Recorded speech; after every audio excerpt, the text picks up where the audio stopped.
O autor do livro O Homem Mais Rico da Babilônia, ele faz uma pergunta muito interessante ao leitor. Ele pergunta o seguinte: você tem a alma de um homem livre ou tem a alma de um escravo? O que é que ele quer dizer com isso? Homens que têm a alma livre são aqueles homens que não trabalham pelo dinheiro, e sim trabalham para fazer o dinheiro trabalhar para eles, pagar as contas deles. Já o homem que tem a alma de um escravo são aqueles homens que trabalham pelo dinheiro, trabalham para pagar contas, trabalham demais em troca de uma alimentação de baixa qualidade, uma habitação de baixa qualidade, um lazer muito limitado e o que é pior, eles têm o pensamento de que jamais vão conseguir bens ou investimentos que serão possíveis de cobrir suas despesas.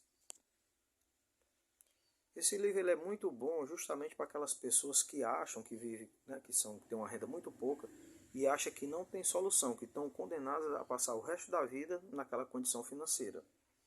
E isso não é verdade.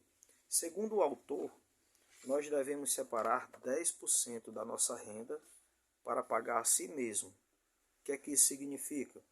10% da nossa renda ela deve ser separada e destinada a algum tipo de investimento. A grande maioria das pessoas dizem que isso é praticamente impossível. Elas dizem assim, cara, se o dinheiro que eu ganho não dá nem para eu viver direito, como é que eu vou separar 10% do que eu ganho para investir no que quer que seja?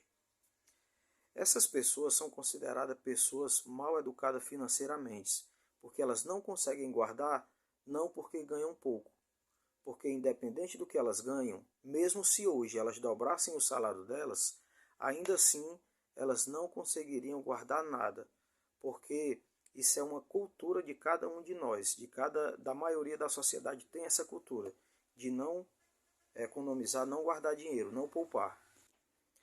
E essas pessoas, de tempo em tempo, elas acabam sempre se endividando mais do que o normal. E na cabeça dessas pessoas, a única solução que elas têm é o empréstimo. Aí elas correm para fazer um empréstimo, sendo que no mês seguinte, esse empréstimo vai comprometer parte da renda. Só que ela disse que não poderia tirar nada do salário dela para investir, né? Só que ela vai ter que tirar para o empréstimo. E isso prova que é uma mal educação financeira de último grau. O que elas não sabem é que existe sim uma outra saída para elas. E qual é? Tentar aumentar a sua renda sem aumentar a despesa. Aparentemente isso não deve ser uma coisa muito difícil, né? Tipo, se eu já vivo há algum tempo com essa renda, com esse nível de vida, né? Se o meu salário aumentar, tem como eu me segurar para não gastar tanto e assim sobrar para fazer investimentos. Só que não. Eu vi no livro O Segredo da Mente Milionária que a maioria das pessoas que tem problema financeiro, elas associam o dinheiro diretamente ao prazer imediato. E isso faz com que todo o dinheiro que elas peguem, elas procurem gastar com prazer, em troca de prazeres. E jamais pensam em algum tipo de investimento. Então isso acaba virando um ciclo vicioso. Sempre que pessoas não têm dinheiro, pessoas que têm poucos recursos, na hora que ela pega dinheiro, ela tem uma tendência automática de gastar com coisas que vão proporcionar prazeres imediatos e assim jamais investir em qualquer outra coisa. Então, a opção que essa pessoa tem para sair do buraco financeiro é mudar o que ela sente em relação ao dinheiro.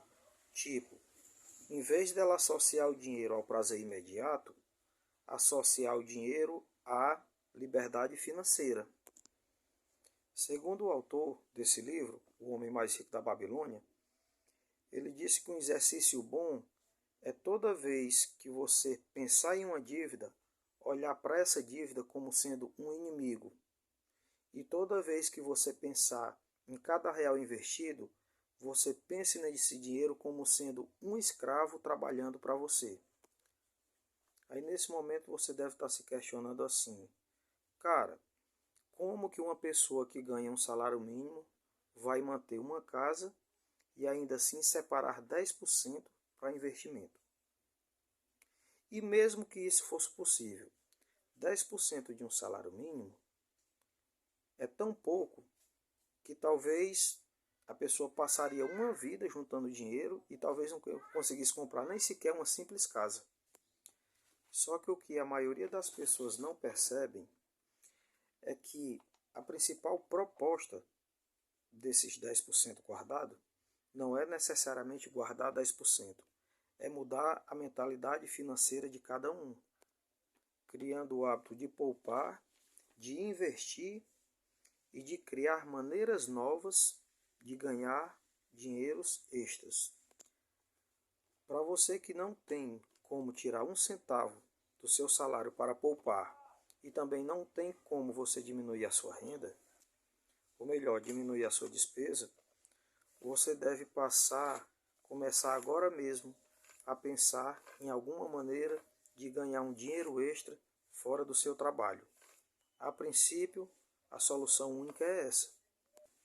Você vai criar uma maneira de ganhar 10% do seu salário fora do que você já ganha, né, tipo um extra, e esses 10% serão destinados a investimentos. E o que é mais interessante, a principal proposta não é necessariamente guardar 10% do que você ganha, e sim mudar a sua mentalidade financeira. Porque quanto mais a gente se move para ganhar dinheiro extra, mais vai aparecendo ideias novas. E essas ideias é que vão fazer a diferença. Resumindo, você tem ideias para ganhar uma renda extra, todo o dinheiro dessa renda extra é investido em alguma coisa que vai dar mais lucro, isso vai virando uma bola de neve, até você chegar ao nível de aquele investimento que você fez, ele já está tão no nível que ele já paga suas contas. Claro que falando isso é muito fácil, o problema é fazer. E para a gente fazer, a gente tem que pagar o preço. A gente tem um grande defeito de achar que pessoas que conseguiram, para elas foi mais fácil. Mentira, elas pagaram o preço. Todos nós temos que pagar o preço. Pague o preço que você recebe o resultado.